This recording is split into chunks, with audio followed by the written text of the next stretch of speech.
What's going on, guys? Coming at you with another video today. It's gonna be a little bit shorter than usual, but I think it's a really cool topic, so it will be interesting to say the least. I'm gonna be talking about Dragon. Just a lot of questions that people have had about him over the course of the series, since he was introduced relatively early, yet we pretty much know absolutely nothing about him, which makes him such a strange character. I think, at least as far as we've seen, he seems to be a very, very cool character, probably gonna be fleshed out a lot later in the series. And Oda has really taken his time building this guy up, getting the hype ready, so I think he's going to be introduced in quite a fashion. Like, I mean, if you think the Madara Uchiha buildup was intense, this is on a completely different level. If I remember correctly, the first time Madara had anything to do with the story was in the Naruto vs Sasuke fight in pre-Shippuden, when you could just see his statue in the background. You didn't even hear anything about him, and it wasn't until a decent amount of time in Shippuden that you actually heard his name for the first time and started learning about him. But this is a little bit different in the case of Dragon, if you ask me. The first time Dragon was mentioned was by Garp in Water 7, which is a very long time ago, pretty early in the series.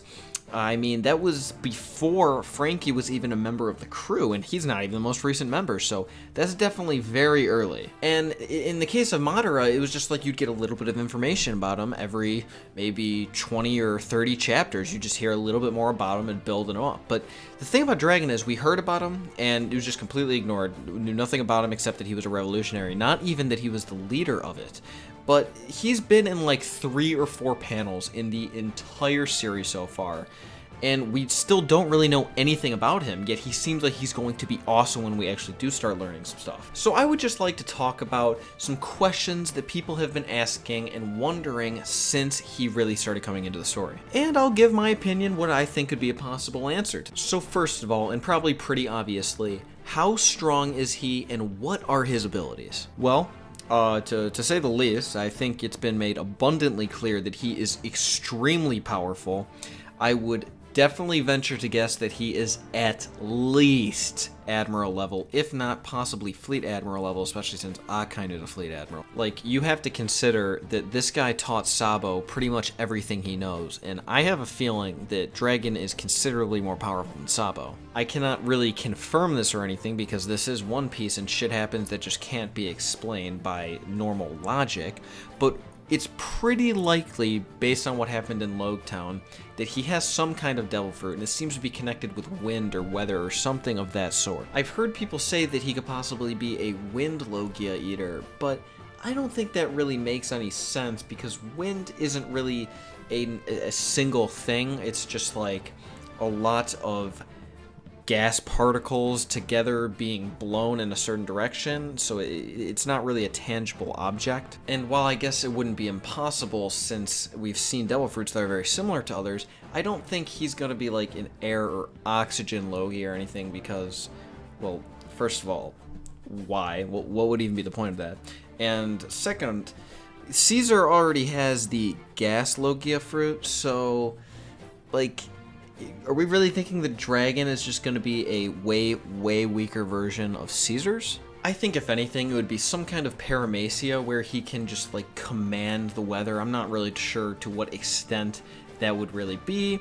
And I don't know how effective it would be either, since in not just the Grand Line, but even more so the New World, the weather is already so outrageous that most pirates should be able to defend themselves against any kind of weather.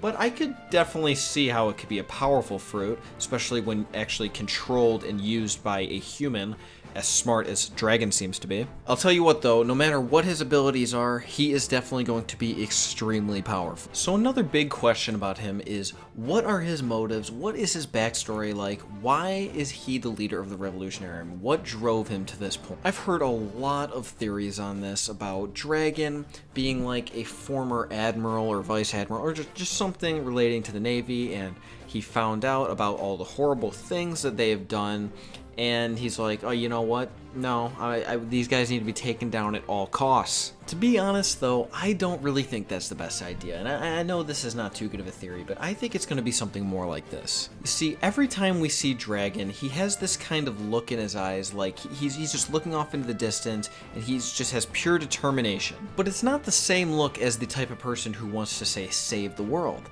I don't think that's really Dragon's motive. I think that very much like Luffy, which makes sense since Dragon is Luffy's dad, he cares very much about freedom, and regardless of what he actually is 100% sure of about the world government's past, I think that he considers them to be very limiting, and he is a kind of anarchist. I don't think that he believes that the world government should be completely abolished, possibly the current one, but I think he's smart enough to know that there needs to be some kind of government in place. I think he just believes that the current government is clearly evil and has way too much to do with everyone's affairs, and they need to be weakened to some point. And the last thing I want to talk about is who will Dragon fight at some point? I would assume at some point in this series, Dragon is going to face off against someone obviously very powerful, and it's going to be very important to the story. Now, the obvious answer might be Akainu because, well, the Revolutionary Army is a faction whose sole purpose is to take down the world government,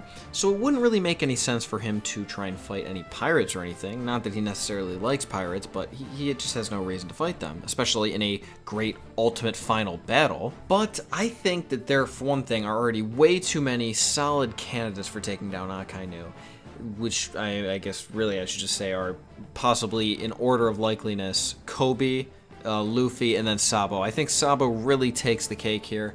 I would be very surprised if he doesn't fight and probably defeat Akainu, honestly. So then what does that leave Dragon with? He pretty much has to have some kind of awesome battle, and it would pretty much have to be a member of the world government. So what is left then? Well, we can't forget about the Gorosei, and I'm not really sure if all of them necessarily have combat abilities, but at the very least the one guy with the sword does. So if it's not just a random one of them because they're all strong, then I would say it's going to be the Gorosei member with the sword. I can't really speculate in the slightest on how that battle would go because we know pretty much absolutely nothing about Dragon's abilities except that he can make wind blow or something to some extent. And the Gorosei guy, we know he has a sword.